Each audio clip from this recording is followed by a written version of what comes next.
حلقتنا هذا اليوم عن بعض المركبات الغذائية والمكملات الغذائية التي اكتشف العلم الحديث مؤخرا بأنها تحارب الشيخوخة وتحافظ على سلامة الجسم. الشيخوخة عملية تؤدي إلى التدهور الوظيفي التدريجي للأعضاء بمرور الوقت، وتزيد من خطر الإصابة اضطرابات مزمنة متعددة، وتعد نوعية الغذاء أمر مهم لصحة الإنسان وخفض تسارع الشيخوخة. أظهرت الدراسات المستفيضة أن كمية ونوعية العناصر الغذائية الموجودة في الطعام الذي نتناوله كل يوم له أهمية حاسمة في تغيير الظروف الصحية والمرضية. أظهر العلم أن الاعتدال بتناول الطعام وتقييد السعرات الحرارية، أي عدم الإفراط في الأكل أو الصيام المتقطع والغذاء النباتي كالخضروات، كلها عوامل لها دور فعال في خفض المظاهر السلبية للتقدم في العمر. إن المكونات الرئيسية للغذاء مثل البروتين والكربوهيدرات والدهون مهمة بالفعل. هناك مكونات غذائية أخرى غالبا لا نتناولها يوميا رغم أن لها دور حيوي في محاربة الشيخوخة. حسب دراسة حديثة على سبيل المثال، فإن تناول الرمان مع بذوره يعد أمرا حيويا، فإن بذور الرمان تعد مصدرا غنيا للمواد الكيميائية النباتية المهمة للصحة العامة، فهي تكافح أمراض القلب والأوعية الدموية وهشاشة العظام، وهي أيضا مضادة لمرض السكر ومضادة للالتهابات ومضادة أيضا للسرطان.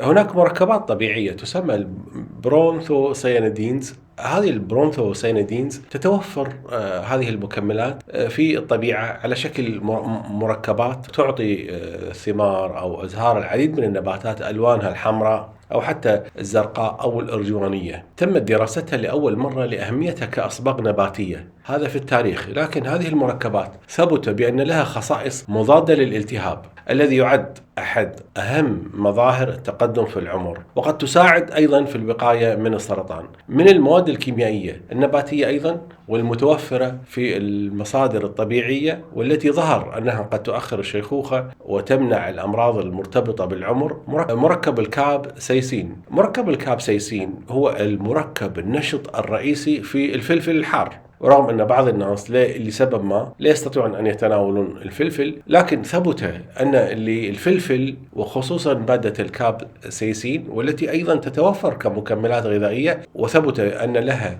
دور مفيد في الصحة. فالكابسيسين خافض للوزن المصاحب للتقدم في العمر، وذلك لتأثيراته المضادة للسمنة. وفي دراسة حديثة أجريت في إيطاليا، قام الباحثون بدراسة أكثر من 22 ألف فرد شاركوا في هذه الدراسة، وجدوا أن الأشخاص الذين يتناولون الفلفل الحار بانتظام 4 مرات على الأقل في الأسبوع أظهروا انخفاضا بنسبة 23% في خطر الإصابة بأمراض القلب وفي الوفيات الناجمة عن جميع الأسباب. وانخفض معدل الوفيات الدماغية الوعائية عند من يتناولون الفلفل الحار في هذه العينة بانتظام لأكثر من النصف. وتؤكد الأبحاث العالمية باستمرار على وجود العلاقة بين انخفاض معدل الوفيات وأيضا معدل استهلاك الأطعمة الغنية بالتوابل، خصوصا هذه التوابل الآسيوية. والفلفل الحار غذاء قديم ويستخدم عبر التاريخ البشري كمضاد للأكسدة ولحماية القلب والأوعية الدموية، وله نشاط مضاد للميكروبات كذلك، وله خواص علاجية لأمراض المسالك البولية، وله أيضا نشاط مضاد للسرطان، وأيضا نشاط آخر مسكن للألم.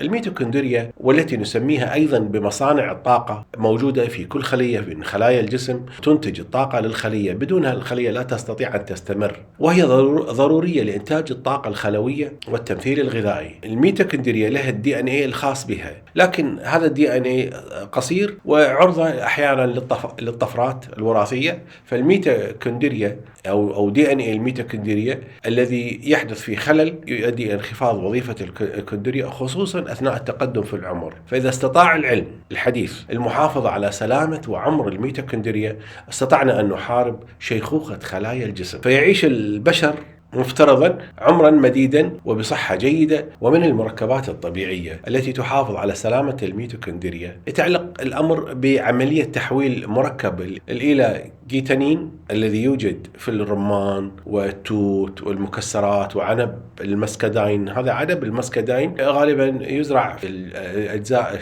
الجنوبية من الولايات المتحدة، وهو مشهور أو يسمى أحيانا بعنب المسك، وهو له رائحة مسكية جميلة جدا. وأيضا عندما يتحول الإيلا جيتانين إلى حمض الإيلاجيك في القناة الهاضمية، والذي سوف بدورة هذا الحمض سوف يتحول بدورة عن طريق الميكروبات المعوية إلى مركب آخر يسمى اليوروليثين مثل اليوروليثين A. وتظهر النتائج الأخيرة أن خصوصا اليوروليثين A والذي يتوفر حاليا كمكمل غذائي له تأثير واعد في إطالة العمر والمحافظة على سلامة الميتوكوندريا.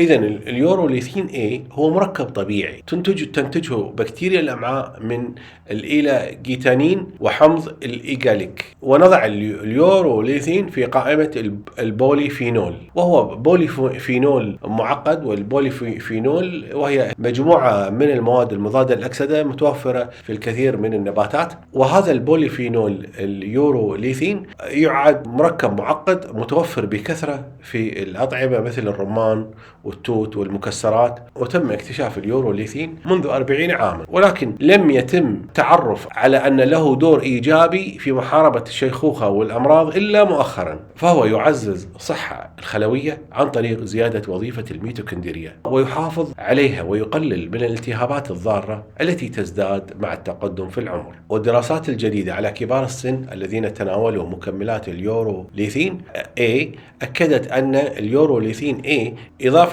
لقدرة هذا المركب لمحاربة الشيخوخة، فإنه أيضا يخفض من الظواهر الصحية المرتبطة بالتقدم في العمر، إلا أنه أيضا يحافظ على سلامة العضلات ويحافظ على الدماغ والمفاصل والأعضاء الأخرى عند البشر. وظهرت دراسة بأن اليوروليثين A يحسن من تحمل الجهد العضلي للجري بنسبة 42%، وهي نسبة جيدة جدا. معنى هذا أن قدرتنا على تحمل المجهود العضلي تزداد تقريبا 42%. تحمل الجهد العضلي يصاحب أيضا حسب الدراسة زيادة في القدرة على ممارسة الرياضة. من المركبات المشهورة جدا مركب الريسبراترول. الريسبراترول وهو أيضا بوليفينول. هذا الريسبراترول هذا البوليفينول متوفر بكثرة في التوت والعنب الأحمر، ويخفض من الضرر التأكسدي للجسم ويمنع ضمور العضلات الهيكلية، وكذلك يعزز من صحة الميتوكوندريا مع التقدم في العمر. وله طبعا فوائد كثيرة، فهو يؤخر الشيخوخة وله فعل أيضا مضاد للسرطان وهكذا. مع التقدم في السن يزداد عبء الخلايا الهرمة، ويمكن للخلايا الهرمة أن تطلق عوامل مثل السيتوكينات المسببة للالتهابات، مما يسبب الضرر لخلايا الجسم السليمة والقريبة من هذه الخلايا الهرمة. الدراسات أظهرت أيضا بأن الفايسيتين وهو أيضا فلافونويد طبيعي يوجد في العديد من الفواكه والخضروات مثل الفراولة. وفي تجارب أدى كل من العلاج الحاد والمتقطع للفايسيتين إلى انخفاض في مستوى الظواهر السلبية للشيخوخة والظواهر السلبية المتعلقة بعملية التقدم في العمر التي تحدث بشكل طبيعي. لذلك يمكن أن يؤدي إعطاء الفايسيتين إلى تقليل الأمراض المرتبطة بالعمر ويساهم بإطالة العمر. وقد أظهرت الدراسات أيضا أن إعطاء الفايسيتين قد قلل من الأمراض المرتبطة بعملية التقدم بالعمر وساهم بإطالة العمر. وقد أظهرت الفايسيتين تأثيرات مفيدة على نموذج مرض الزهايمر عند الفئران. أيضا وجدوا بأن للفايسيتين دور مهم جدا في منع فقدان الذاكرة التدريجي، وأنه حسن من التعلم والقدرات الذهنية.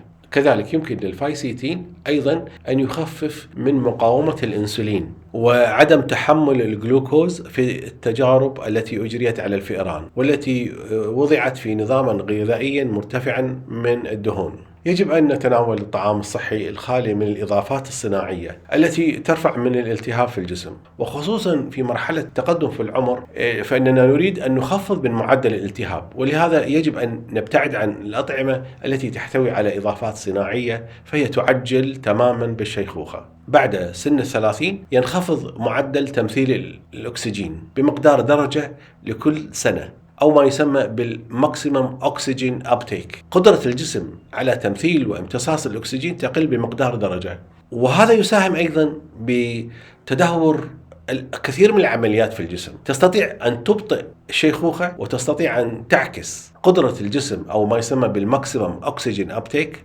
قدرة الجسم على امتصاص الأكسجين، بأن تكون أكثر نشاطا وتمارس الرياضة. احصل على قدر صحي من النوم. النوم مهم جدا لتجديد الأنسجة. لا تفرط بالأكل، فإن السعرات الحرارية الإضافية التي لا تحتاجها سوف تزيد من ما يسمى بالجذور الحرة التي تزيد نسبة التأكسد في الجسم، وهي ضارة على المدى الطويل.